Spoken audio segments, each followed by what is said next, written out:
Kate always has to get a butt out for the pod. Axel's got a stinky butt. He really has. He keeps moving around and farting. Minger. Why though? Anyway, welcome back. Yes, welcome back to Giggles and Games God, podcast. it's so bad. Oh, it's wafted. How many subscribers we got now anyway? I'm going to check. So, do you remember on YouTube we had 95 and it went down to 93? I checked the other day, it went up to 94. It's on 99! Is it really? We're on 99! What, on YouTube? Wow! Yeah, but we're on 99 on YouTube, What but are we we're on actually Spotify? on 220 on Spotify. And we're on 171 followers on Instagram. Not that it matters, but it does. And on TikTok we got 20, but we're still trying to navigate that platform, aren't we? I noticed that on stories, like if you post a story and then I reshare it, I can't enlarge it. It's like stays in this I haven't little even box. worked out I'm how like, to do what the TikToks. heck? There is way too many social... All right, Axel, that's it. Don't Axel's- fart. He's in a mood because we went out for a long walk this morning, and then I walked to Waitrose at lunchtime to have a bit of a break from work, and then he's fine again. Oh my God. I know we haven't been out for an afternoon walk. I mean, the poor dog has done 77 kilometres already today, so it's not like he's hard done by, but I think he might need to go outside. I think he might need a poo. Bless him. Anyway. So, what did we want to talk about today? Lucy's going to do all the talking today, and I'm not doing any of the talking. I said, what should we talk about today? What's on our list of topics that you want to discuss? And it was all Lucy based. So over to you. Yeah, see, I disagree with that because everybody that knows Kate and the podcast and just how she is, there is no way she would not talk. And Axel's agreeing. yeah, look, Axel's like, yes, she's right. So Kate and I have a list of all different topics that we would like to talk about at some point. And the ones that we wanted to talk about today was about how to set boundaries without guilt, people pleasing, and how to say no. So a bit about like setting boundaries. And then we thought we might tie that in with talking about woo-woo lifestyle. I think we should start there. We want to start on the woo-woo lifestyle. Yeah, that's my one Okay, dictating so- decision. Yeah, so Kate often refers to me as a bit woo-woo, don't you? You refer to yourself as woo-woo. Yeah, I like to think of myself a bit alternative, a bit holistic. I would say holistic. Yeah. See, I'm not sure I like the term woo-woo, and I think, like, on one of our walks, she was like, if I called you woo-woo, would you be offended? And I'm like, Let's give context to it. Oh God, she's off come on, already. see, she can't stop talking. Fuck's sake. Go on, give context. The context was Lucy suggested that she brings her friend on, Shelley, who is, as she described, when she goes down to her retreat, as it's quite woo-woo. And I said, actually, if you describe somebody as woo-woo, do you think they would be offended? Yes. Because it's like, actually, that person's taking their mindfulness, their intent, they're holistic, they're grounded, they're quite spiritual, and you've just called them woo-woo. And I know that in any normal friendship circle, that would be totally fine, but in a very woke society, when everybody takes everything very personally. So me personally, I would not call somebody woo-woo. I think it would be offensive to call somebody woo-woo. you? However, if someone... You're woo-woo. Unless I knew somebody closely where we could go a bit woo-woo, as if it's like a bit of the tongue-in-the-cheek type thing. Do you know what I mean? But I wouldn't say, oh yeah, they're woo-woo, because I do think that is a little bit offensive. Why do you think it's offensive? Because it's their way of life. It might be... I don't think woo-woo's necessarily a endearing way to word it. I see you've got some sort of definition up there. You've done did you do this before the pod? You literally did. So I was like, I'm going to go on the Urban Dictionary. I often like going there because I'm like, sometimes they have some... Yeah, so it says woo-woo. Extraordinary beliefs for which it is felt there is insufficient extraordinary evidence and people who hold those beliefs. Oh. The date was going fine. Then she started to talk about her cat and her pet psychic for an aura adjustment. Just a bit of woo-woo for me. Now I could understand why, if Urban Dictionary is defining woo-woo, like everybody's going to be offended. Yeah, that's what I mean. So that I would say How is, would you define woo-woo? I think it's a holistic spiritual way, getting back to basics, way of thinking and living. Yeah. I don't think there's anything woo-woo about it. I think if I was thinking of somebody woo-woo, I would be thinking of a hippie. yes, I would probably say same sort of thing. Like people that don't conform to society or institutional norms, which is quite a hippie era type thing. I think when you look back over the centuries and how we evolved biologically, like it's actually quite normal in history to do the things that woo-woo people do. So I don't think there's anything extreme or wrong with it. It's a way So people what choose. part of the hippie way of life do you like? Because there's elements of that you participate in. Yeah, so I believe in... I believe I can fly. Oh gosh. So I wouldn't say I'm extreme, but I would say I am spiritual. I do believe in sort of the universe, the manifestations. I believe in stars. I believe in the moon cycles. I believe that the moon has an effect on our moods. If you think about the moon and how it affects the tide, we're full of water. I think it's only natural that there's some level sort of of gravitational pull. I believe in... That's why I love being in nature and by water and close to water, because I believe in having that grounding feeling to Earth, Mother Earth. I believe that the earth and nature gives you energy. And when we talk about like seasons, like the winter is very much a hibernation period, and it's quite normal for people to feel quite, in a bit of a lull, don't necessarily have much get up and go. I believe in the solstices, I believe in the earth and the seasons. So yeah, I don't know whether I'm talking rubbish to you, but No, not at all. Like I believe in a lot of what you're saying, but probably lacking understanding. yeah. So I would agree with everything you are saying, but I'm also very Western. Yeah. Do you know what I mean? Yeah. Like we always joke, don't we, about Derek, and Derek being very spiritual, but hulks on his horn and calls somebody a C-U-N-T when they cut him up. Yeah. So I think that's, and naturally we do have that in us. So like I thoroughly enjoy participating in yoga. I like to be by the sea. I feel most grounded and most relaxed when I'm by the sea. Not just water, like it's got to be a beach. Like Dale's looking at we're looking at obviously we're going to Thailand on the retreat, and we're looking at what our next 3 or 4 days is. Sorry, I spilled water. Don't worry, it's only Axel's throat. Our next 3 or 4 days is, and he's looking at like tree huts, whereas Oh, see, that was well my thing. if I'm going there, I need to be by the sea. Yeah. I don't get to live by the sea. Yeah. I want to be by the sea all of the time. Yeah. I agree and believe in manifestation. I believe, but also aligned to you've got to be making it happen. When I go through different phases in my life of like reading like the star signs, and like I am an out and out Gemini. If you ever read a horoscope for a Gemini, it's like mirror behaviour. Yeah. And then when you start to understand your friends' star signs, it's true. And then Yeah. also within my community, I have the Huge odd one or amount of two. Libras. Everyone's birthdays are at the same point in the year. Yeah. There's like 20 birthdays all happen within the space of 3 weeks, Yeah. 3 times a year. Yeah. And because I attract that person, and they attract vice versa. Yeah. I think the moon impacts your mood.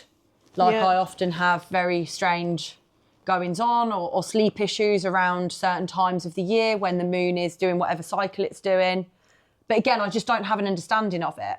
Yeah. And I think if you've got like an inkling or you feel like you are drawn, I think it's good to research and go into it, or be around like-minded people that will give you more information. Like, that's why I like to go to some of the retreats, because I start to learn more things, because I don't know it all. It's just something that fills my soul with a sense of fullness, if that makes sense. But then equally, not necessarily going down the religion route, but I've also dipped in and out of trying to understand different religions. And when I look across it holistically, I think underlying there's, I don't know, like, it's like everybody has different ways of being at peace and being at one. And it's actually okay to be whatever you want to be. I think with woo-woo or spirituality, I think it's about self-discovery rather than being obedient to like institutions, or, do you know what I mean? Like, I don't want to say cult, but do you know what I mean? Like, just Cult, like, yeah. I hear what you're saying. What do you think, like, what areas of that world do you want to dig into more? For me personally, I don't think I really need to dig into it anymore deeply, because I feel like as a person I'm very grounded and secure in who I am. If I was to dig into it anymore, it wouldn't necessarily be dig into spirituality necessarily, because I'm okay with who I am. I think it would be more living a more spiritual or holistic, simplified life, like not being part of the corporate Western, do you know what I mean, like the rat race. It would be more, how do you become less, what's the word I'm looking for, like, yeah, less sort of corporate. It is less westernized, I think it is, because, like, I think we end up having the materialism, we end up having socialism, like all of those sorts of things. Capitalism, right? Yeah, like everything is just, this is the way that the world has gone now. Yeah. Like, you're not going to be a hippie who's fucking probably not rabbiting on about AI. Exactly. And that's where my world kind of conflicts a little bit, because I am in the corporate world and I do talk a lot about AI, and I'm interested in AI, but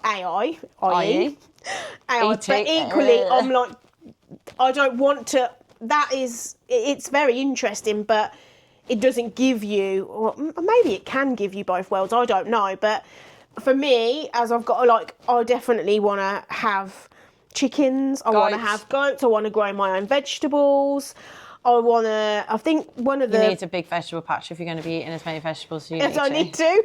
That's another topic. But, like, Shelley and I went to a fan festival. We've been twice, actually, and they had a guy there and he was doing foraging. And so basically you book onto this class and he takes you foraging, and you literally go into the woods at the back of this field, and you learn about what sort of plants, nettles, berries you can eat and what you can make with them. And I found that really interesting, because actually we don't need all of this. B, your butt's in the way of the camera. She's just looking at us. Slight pause while B decides what she's going to do. Oh, I hope she doesn't. We're here again. We're okay. We're good. We're back. So yeah, that was really interesting, because it makes you aware that actually the things that are around you, you can make use of to actually live your ordinary life. We don't need to purchase and have so much stuff. And that's part of the capitalism, isn't it? Like, it's just make. Interesting. Yeah. Very interesting. Do you think you'll dig a bit deeper into anything? Or are you like, no, you're like, just, yeah, you're happy with? Just like, the only thing I've been reflecting on recently is going back to doing some meditation again every day. Mm-hmm. But I'm not there yet. You said this to me. I have to be... For me to, and this is very conflicting, because obviously the advice I would give to a client, for me to commit to meditating, I have to be in a place where I'm ready to commit to it, because I know somebody will say to me, oh God, you don't have to do it every day, but you actually do have to do it every day with meditating for me, because I have to create a routine out of it to make it consistent. Someone once told me if you're thinking of meditating and you can't find the time for it, that's when you need it the most. I'm not finding the time for it. Yeah. I'm not in a space where I'm ready to commit to it. Okay. I've got the time. I know I could do it. What makes you stop then, do you think? I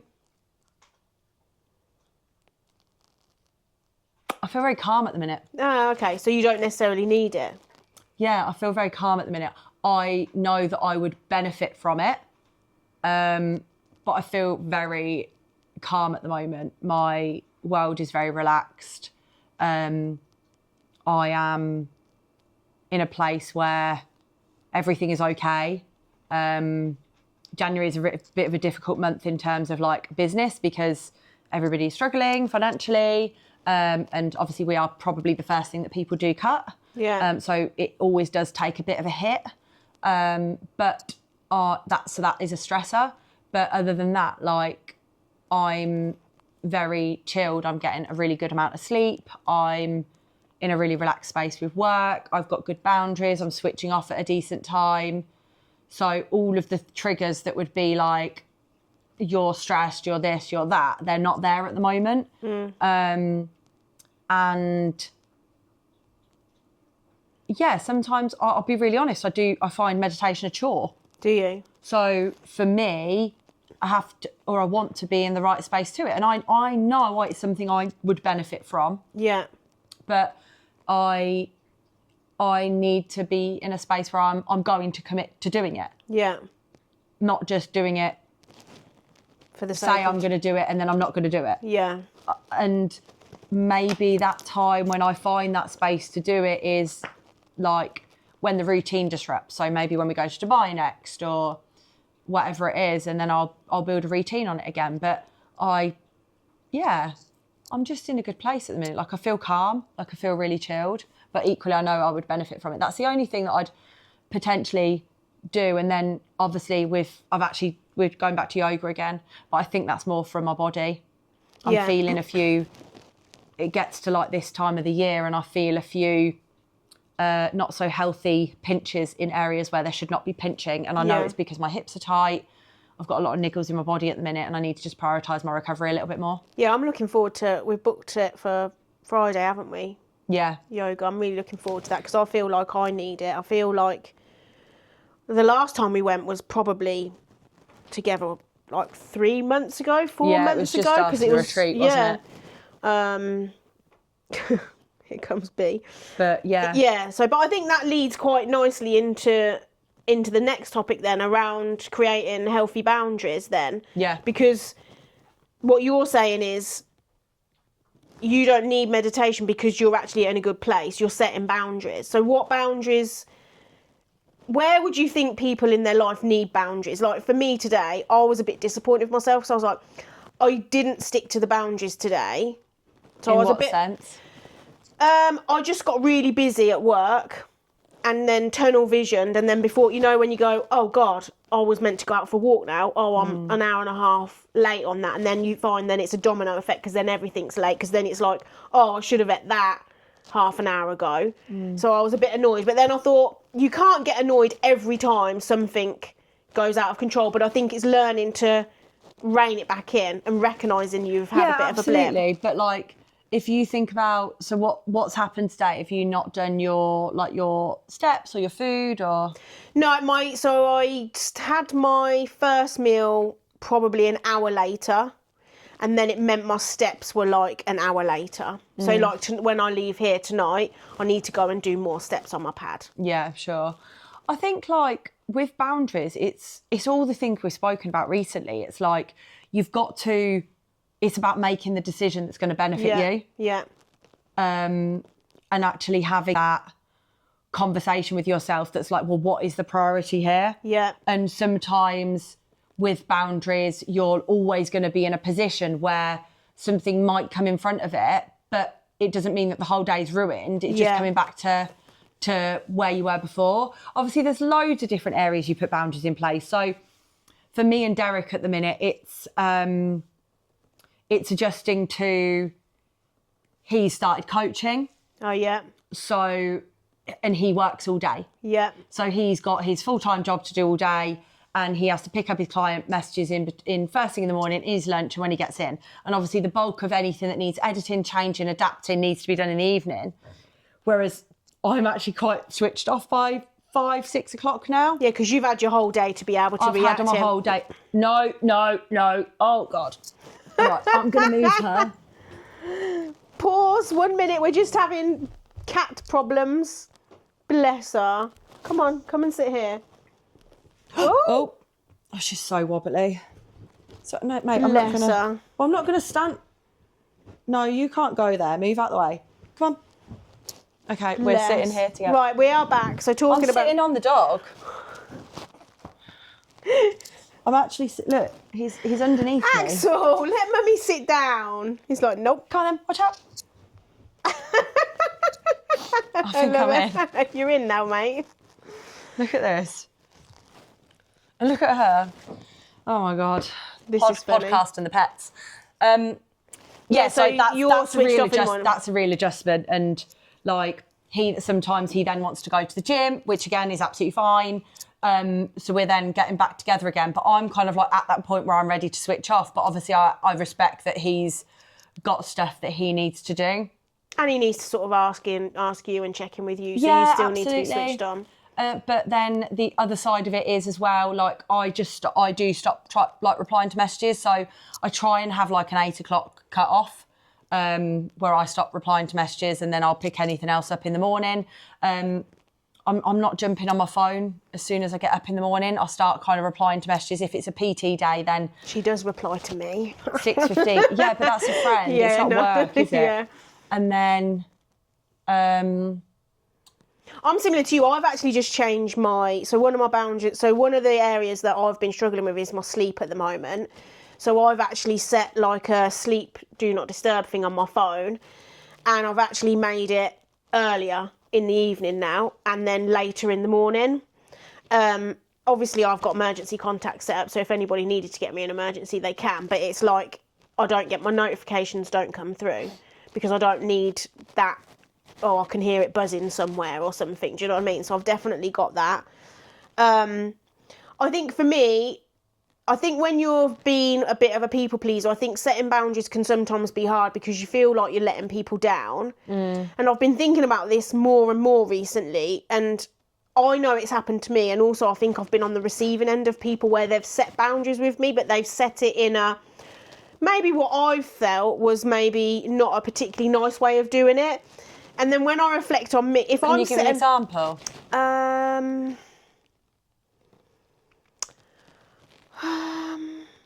Okay, let's just think of one about someone's tone, right?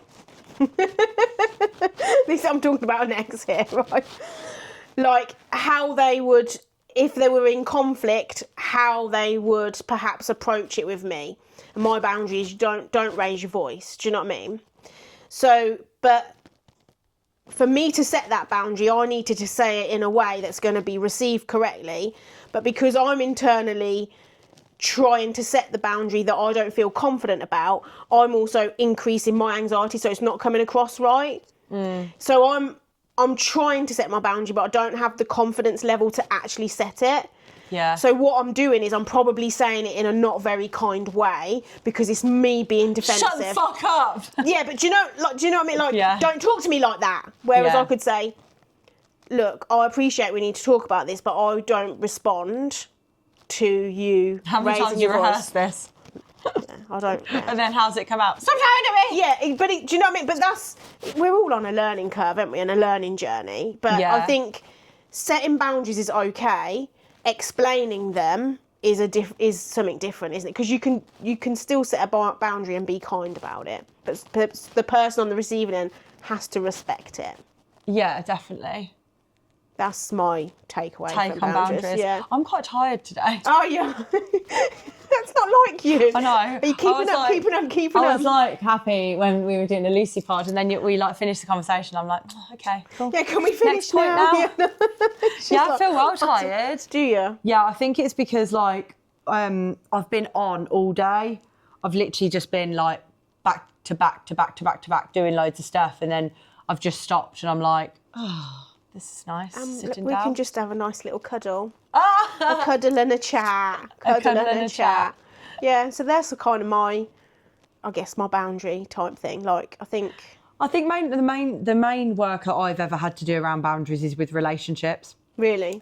Yeah, and having a level of respect for myself, because I've always wanted to go through every last resort to fix the relationship rather than protecting myself.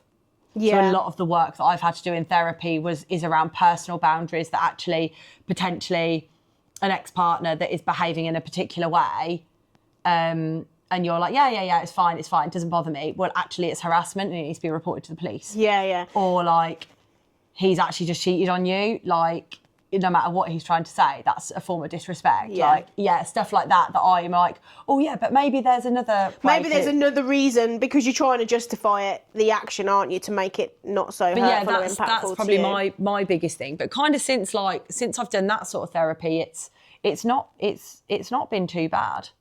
Yeah. I think one of mine's also around like not taking on and not trying. Somebody once said to me, I've got a Mother Teresa complex, which is trying to save and help people. And I'd say in my younger self, that's probably true. Yeah. But that's not me anymore. Like, I'm there and I'll be there.